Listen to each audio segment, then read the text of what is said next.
For women out there that say, oh, I really want to embrace my femininity and I really want to work on it, this is a really big one, bigger than you probably realize. Some of our feminine tone is in what we say, how we respond, how we deal with things. And that especially was with our men, but also with people on the phone that you have to talk business with. Somebody who's coming to repair the air conditioner or the heater at your house.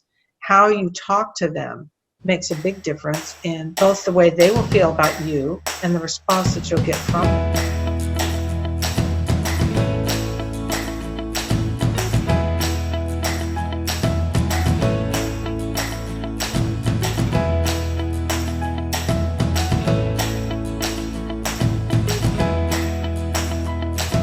Hello everyone, welcome back to the Fascinating Womanhood channel, where we talk about all things that have to do with femininity and building strong relationships. I am Terry Lynn, and I'm here with my mom, Dixie Andelin Forsyth. Hi. Hi. We're excited today to talk about feminine speech and tone. We chose this subject because we've noticed, I'm sure you have too, probably, that women are becoming more and more masculine, it seems, lately, whether you're thinking about women in politics, women in Hollywood, women in leadership positions, maybe at your work. We're just noticing that women are more and more trying to copy men. And we've talked a little bit about copying masculine behavior in some of our other videos, such as body language, sarcasm, and different things like that. But we haven't really talked about tone. Right. We're talking today about feminine speech and why it's important. Body language is important too, but so is the way you speak. And we're not talking about just the pitch of your voice, because some women have low voices, some women have higher voices. That has nothing to do with it. It's the tone and the mannerism of your voice. Ta, te, ti, to, tu. Ta, te, ti, to, tu. And the quality of your voice, meaning if you're shrill or if you're really loud all the time, aggressive tones and things like that. Yeah, I think a lot of women watching might be thinking, oh, well, I don't naturally have a feminine way of speaking. It's just not who I am. I think it's important what you just said to remember that there are a lot of different ways that you can improve upon your speech and your tone. It's not just about having a high, soft voice. No, Miss Lamont. Round tones, round tones. Now let me hear you read your line. And I can't stand him. And I can't stand him. And I can't stand him. Can't. Can't. Can't.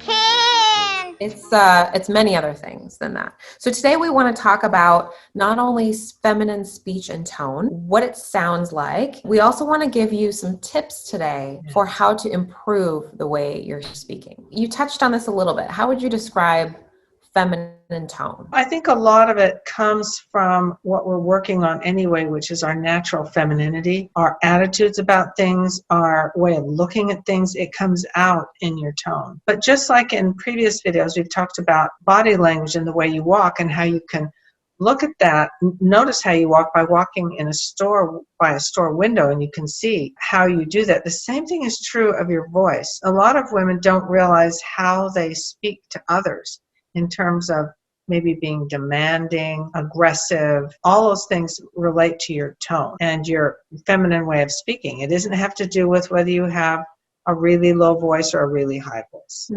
Why is it important? Why should a woman improve on her speech and her tone? Well, it affects her overall. It's part of her appearance, actually. The way she's seen, the way people think of her. It's everything. We can best illustrate that by talking about some women who do it well. For example, Kate Middleton, I think, has a very nice voice. She's always very polite, genteel, not aggressive. One that we don't talk as much about, who is also very good, is Grace Kelly. Saws and ropes around their houses, and lots of men don't speak to their wives all day.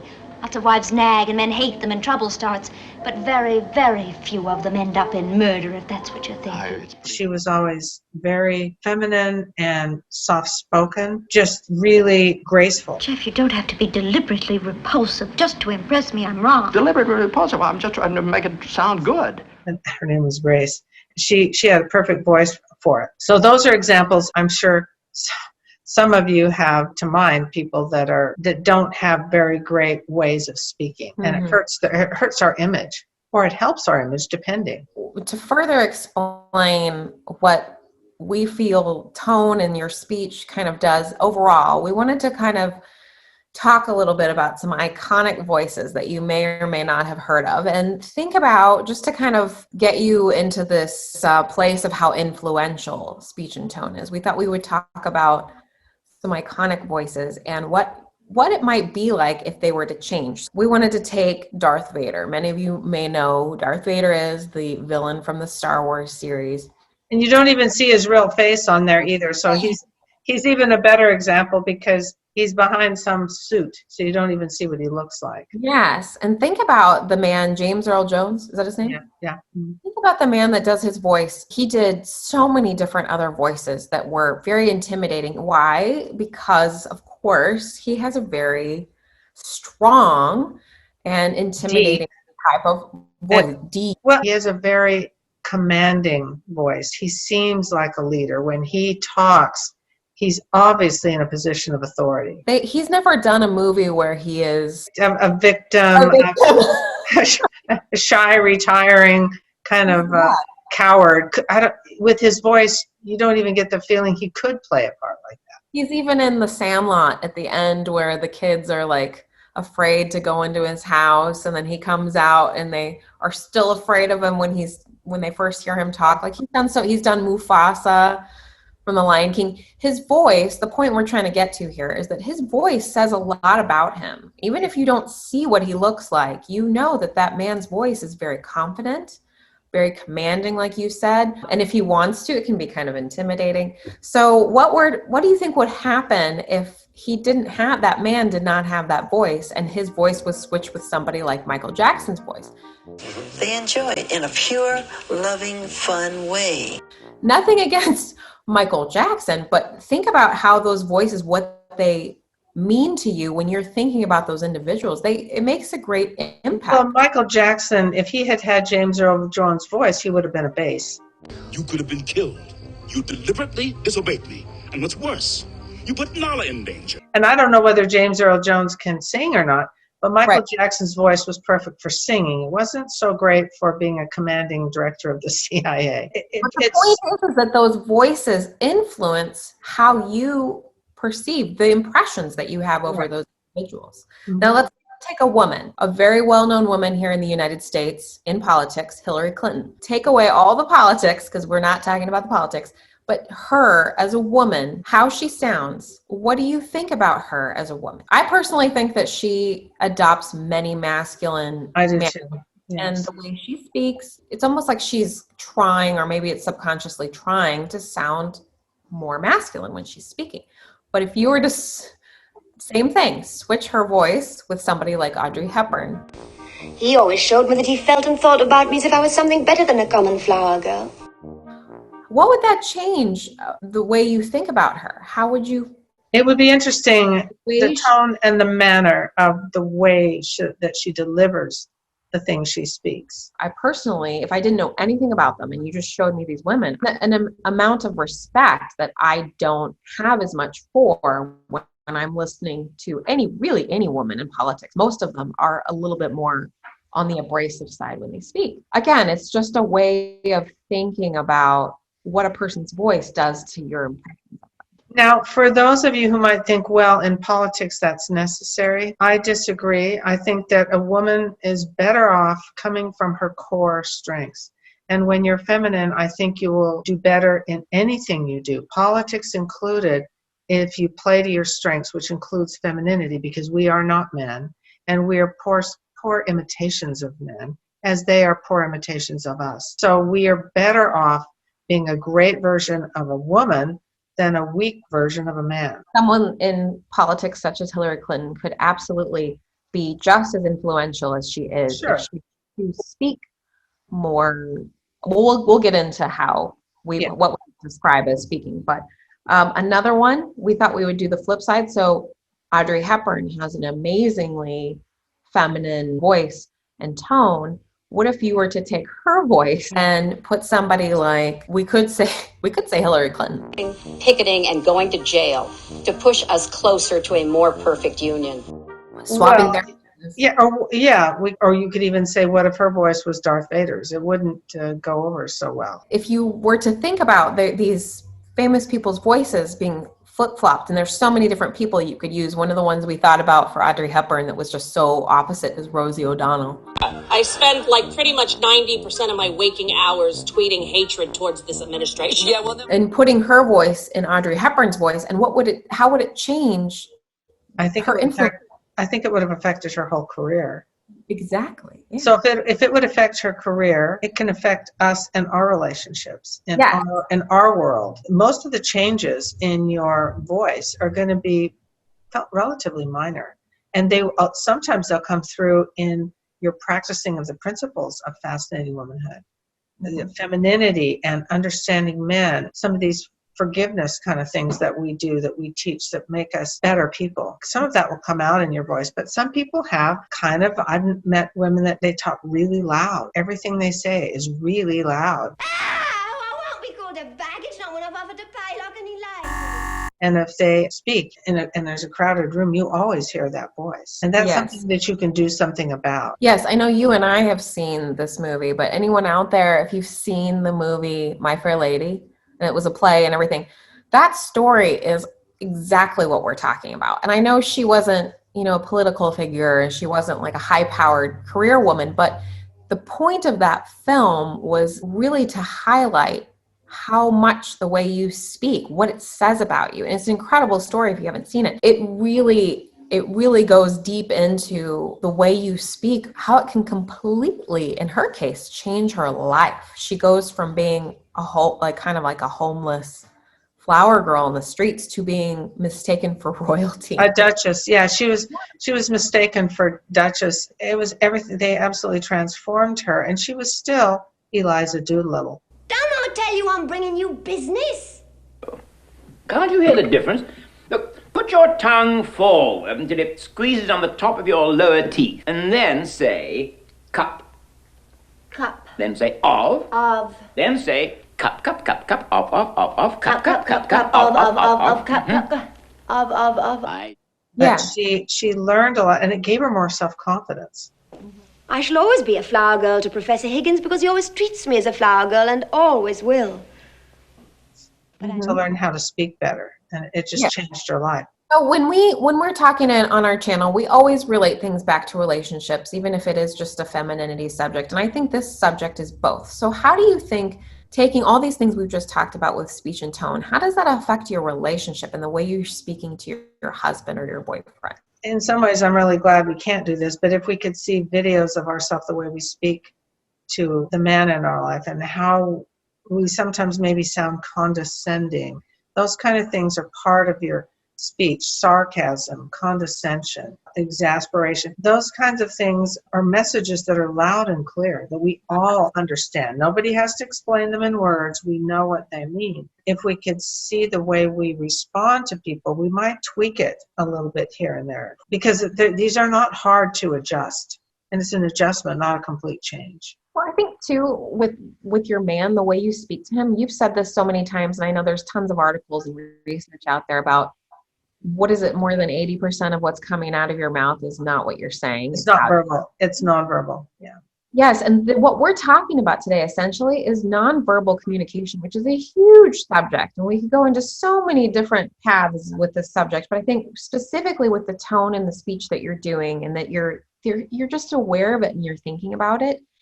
For women out there that say, "Oh, I really want to embrace my femininity and I really want to work on it," this is a really big one, bigger than you probably realize. Some of our feminine tone is in what we say, how we respond, how we deal with things. And that especially was with our man, but also with people on the phone that you have to talk business with. Somebody who's coming to repair the air conditioner or the heater at your house.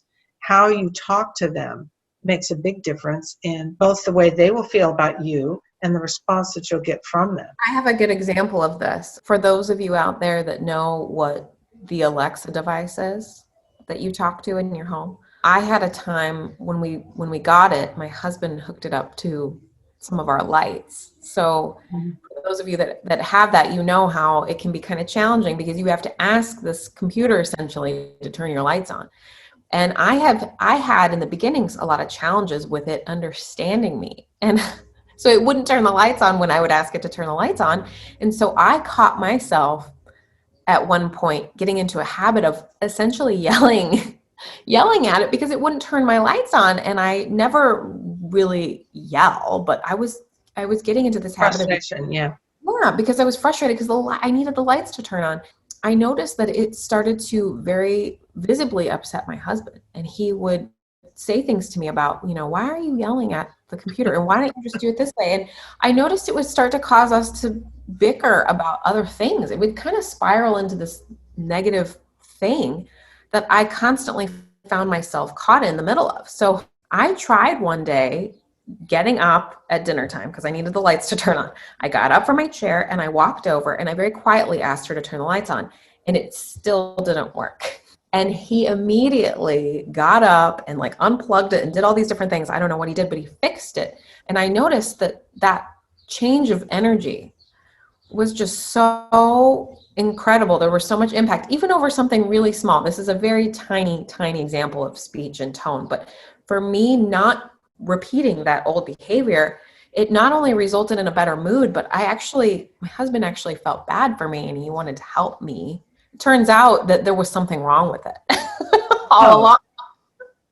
So neither of you were wrong. But sometimes you get yourself into the habit, as I did, of raising your voice, whether it's at your children, like you mentioned earlier with your husband. You might catch yourself complaining. You might catch yourself nagging about something specific. It's going to make impact in your relationship. I don't know if this tone of voice also, it reminds me of something that my mother taught me when I was little. She said that her mother, my grandmother, she never yelled at anybody. What she did, and it was really effective, I don't know where she learned it, when a child was misbehaving, she would bend down on their level and whisper, say, you're not allowed to do that. She said it always made kids kind of go, people don't generally whisper to children. And it had more impact, actually. It's interesting when you watch news programs. If anybody says bad words, they bleep it. And yet, that off camera, most of those people use them all the time. Oh, yeah. So I think, isn't that interesting? We all know it's offensive and not really great, but how many people get in, they'll say, it was a hot mic and caught this politician or actor or whatever saying some choice things. But why do we do it? Why do we use it? We probably habit as much as anything. But there's some things you can do about it. It is a bad habit. I can't tell you how many times I've heard women say, well, it's just who I am. Well, I don't think so, because I don't think when you were 3 you did that. I mean, I really don't think that's part of your language that your parents taught you, that was taught by their grandparents. And even if it was, if you weren't taught to make beds, you can learn to make a bed. Who we all are is somewhat fluid in the sense that there's things about us that we're born with, the size of feet we have and the color of our eyes, but there's things about us we can change if we want to. It's about whether you want that change. If you don't want that change, then you don't have to get rid of it. But if you're trying to improve upon yourself, we're just trying to say that when you're using bad language, you have no idea who you might be offending. You have no idea whose ears you might be hurting. It's not, as my mother would say, it's not refined. In order to be a lady, you should be refined. We're going to go into 3 tips of how we think you can improve your tone/speech. Number 1, practice listening to your voice. Now, I don't like doing this, so you may not like it either. And doing these videos, we have to do it all the time. But you listen to your voice. I think you suggested when you leave a voice message. And I'm sure you've probably done it. Many of you out there, if you've recorded a voice message for yourself, how many times have you recorded it? You may listen to it and go, oh my gosh, I'm going to do that again. That sounded terrible. Well, it's probably because you're just not used to hearing your voice. And what a great opportunity to get that perspective of yourself, right? Not to be really critical, but more to learn. In other words, when you hear your voice, do you sound angry? Do you sound commanding? How do you sound? On the other end, do you sound really shy and like, please don't hurt me? There's all kinds of ways for us to sound. And we don't always sound the same every day, but generally speaking, listen to your voice and see what it sounds like. You can decide by looking at that, I think I'm going to do this next time. I think I'm going to watch that and practice it just like we talked earlier in another video about handwriting. You can change it. There's something really powerful about how loudly you're speaking. You may have a really low voice, and that's just who you are, but when you use a low voice very loudly and couple those two things together, it can be a completely different tone that you're giving people. So if you are trying to work on your voice and it's really deep, or you just don't care for it that much, just maybe try softening how loud you are. And that's a good example. I have the opposite problem. I'm really soft. So for you to kind of try to like raise it volume levels is something that you try to work on when it's needed. Yeah, because when I'm doing a video such as this, if my natural shyness comes out, that's not good. I don't want that. And once in a while it does, and I have to catch myself because I was terribly shy as a small child. I've had to work to not sound as shy as I sometimes feel. I have a tendency to speak really fast and too fast. And that can come across to some people as it will make them kind of nervous, or they can't understand. Yeah. Oh, well, I do that too when I'm nervous. Slowing down my tone. I speed talk when I'm real nervous, and I feel like, I'm talking too much. So listen to your own voice. Number 2, practice on strangers. It's a one-shot deal. The person checking you out at the grocery store, other people talking to on the phone, practice on strangers and work on your feminine speech, and just notice the difference of how you feel and also the response that you get from them. I used to work with some girls that to lighten their day, they would go, and this is kind of silly, but they would go to a store and buy something on their lunch break or like get their lunch, and they would use accents just for fun with the checkout people.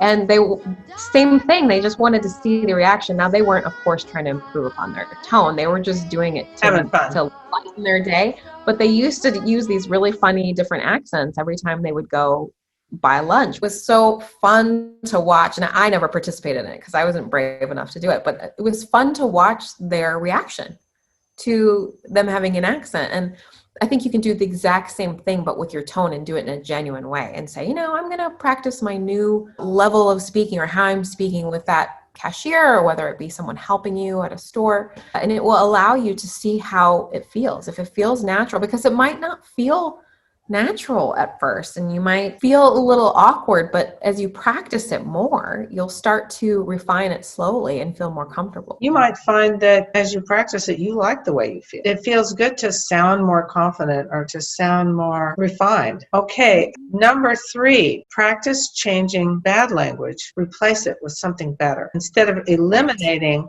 say, I'm not going to say this word anymore. You need to replace it, because we do have feelings and we want to express those feelings, and sometimes these words come out as a way of getting emotion out. If any words come out of your mouth that you ever have wished, oh no, I hope I didn't offend so-and-so, probably a good time to not use that. It's not worth it. Same mindset that you have when you're dieting and you say, I'm trying to cut back on sugar. Instead of grabbing the chocolate, grabbing the apple is what they say. Like, grab something that's sweet, that's healthy. It's the same kind of mindset. Instead of that word that you use, that you snap out all the time, just say to yourself, I'm going to use this word instead of saying, well, I'm not going to swear anymore, because chances are that probably won't work. You're probably setting yourself up for failure. You have emotions that you need to express, especially women. And so you need to express them. So how do you express them? I like your story you told about your son. So when my son was in preschool, he went to this Montessori, it's really nice school, and they did such a great job teaching him things, but he did pick up some words from some of the other kids that I did not like. I showed him the movie Elf, Will Ferrell, Christmas movie. Used that movie as an opportunity to teach him some funny things that he could say when he's frustrated. So he used the phrase, son of a nutcracker. Ow! Son of a nutcracker! He still uses it, and he's 8 now. This has been 5 years now that he's been using it. When he's upset, instead of saying some of those nasty things that he learned at school, and it absolutely worked. He's never done it again. He's never said those things again because I taught him a new way and a fun way to express his emotions. So that's something that instead of there's no way, you just stop.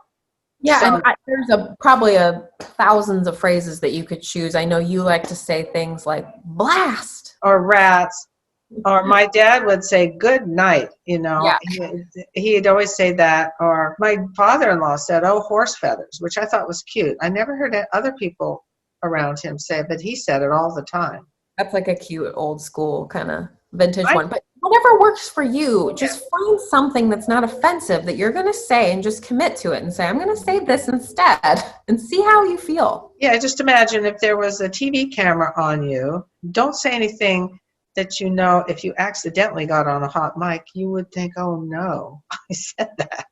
Yeah. So you're always safe if you're always appropriate. Now, ladies, like we always say, Fascinating Womanhood is a lifelong project. We're giving you tips on things you can do. I'm sure you're all doing great in so many areas. Maybe this one is great too, but if you have a little problem, these are littler things. These are not major things. You can totally do this. This is something that's very doable. And in fact, it's much quicker and easier than, say, working on, for me, some of the big ones are like character. Those are really lifelong. Understanding men is very nuanced, and it takes years, and practicing makes life interesting. And then you get all these successes. You don't just get them all at once. You get successes all the way along throughout your life, and it just gets better and better. And I know you can do this because women, this is our specialty. We're good at this. Thank you so much for sharing all this valuable advice. I think this has been a really important subject, and I hope everyone out there, if you have any questions or comments, please drop them down below. We love to hear from you, and we're here every week, so don't forget to check back with us next time. And I'm also attaching some links down below the video. Definitely look at those. You can see places to buy Dixie's books, her workbooks, all the places to connect with us on social media. That's all we have for today, and we'll see you next time. Bye. Bye.